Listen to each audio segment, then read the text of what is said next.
Cinema news కు స్వాగతం. వార్తల్లోని ముఖ్యాంశాలు మీకోసం.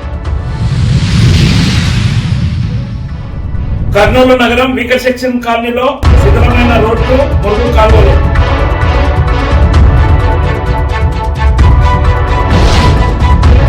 మార్చి 18న విజయవాడలో డప్పు కళాకారుల మహాధర్నా.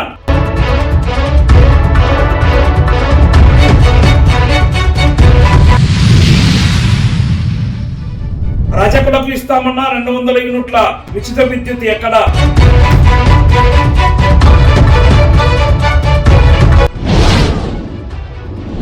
కర్నూలు నగరంలోని చెత్తను తొలగించండి, సిపిఎం నాయకుల డిమాండ్.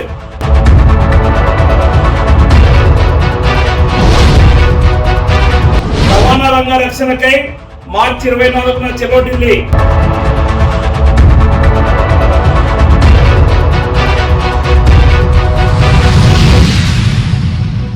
మురికి నీటి మధ్యన ముసలమ్మ జీవనం పరిశీలించిన పట్టణ పౌర సంక్షేమ సంఘం.